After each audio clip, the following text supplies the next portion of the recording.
one saying goes, if you're shouting, you're losing the argument. The same adage also guides on the rules of a debate. And the golden rule is, do not demean your opponent. Some of these things are also just about basic manners. Do not insult your opponent just because you're not winning the argument. So I noticed that Public Service CS Moses Kuria does not think medical interns are all that. In fact, he insinuates that they have not even sat for exams.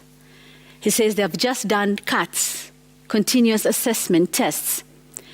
In belittling interns, Moses Kuria stopped short of suggesting the bunch has nothing to do with medicine in the first place. Now, the CS may be well guided that this is exactly how to sound when you're losing an argument. Make those interns sound small. They're not small enough? Then make them smaller. Any of them tall? Make them short. Reduce them to miniature medical interns. Make them as distant as possible to the title and role of doctor. And if you can, fold them in candy wrappings. And you do have a nearby trash can, right? Throw them in there. Again, CS, this is exactly how to sound when you're losing an argument. And did I hear you say that you'll never pay them as long as you're CS? Well, some of them may tell you they're struggling with where you come in the first place. All demonstrations have somehow avoided your office and ended up in Upper Hill, where the Ministry of Health is based. Clearly, these little people have no sense of direction. Small they must be. Or they may just be accurate on which desk should address their issue. And that is the Ministry of Health. Now, after the remarks by the CS, I decided to just find out who these interns are and what really constitutes a medical intern. And this is what I found out.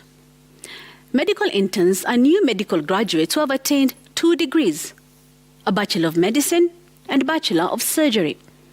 The training takes a minimum of 6 years, after which they are assessed by senior doctors and external examiners. They are then certified as competent to practice as medical doctors.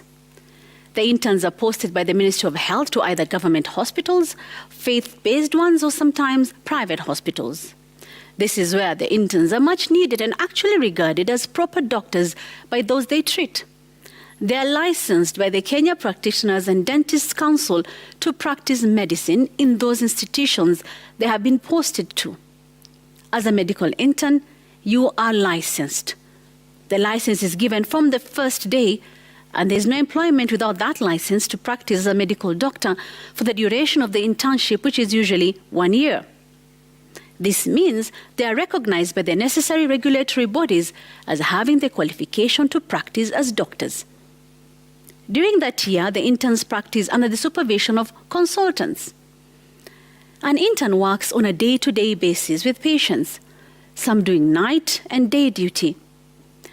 A doctor tells me when he was an intern, for that 1 year, he barely slept in his bed. There was no time to even remove his shoes or get a blanket. He would fall asleep on the sofa, and his sleep would be cut short by a call from the hospital.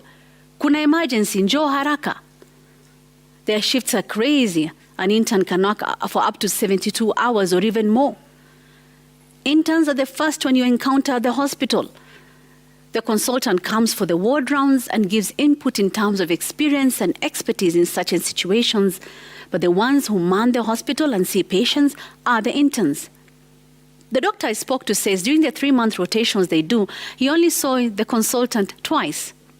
In another instant, the pediatric consultant resigned in the beginning of the rotation, and he was left alone with no one to direct him. He made it by reading and trying to figure out things for himself. After this 1 year of supervision, these doctors can now apply for licenses to practice without consultant supervision. And then after all that, to say they're just students and not medical interns, to say they've only done cuts and are no different from interns in other fields, is just plain insulting. Belittling and rubbishing all that they go through to be called a medical doctor should not be tolerated or encouraged.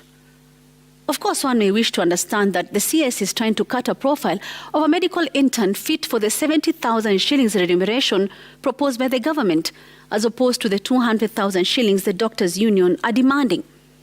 But I think the CS is overworking to make the interns small, and that may take long, and may indeed be the most wasteful part of the conflict between the government and the doctors. And that is my memo.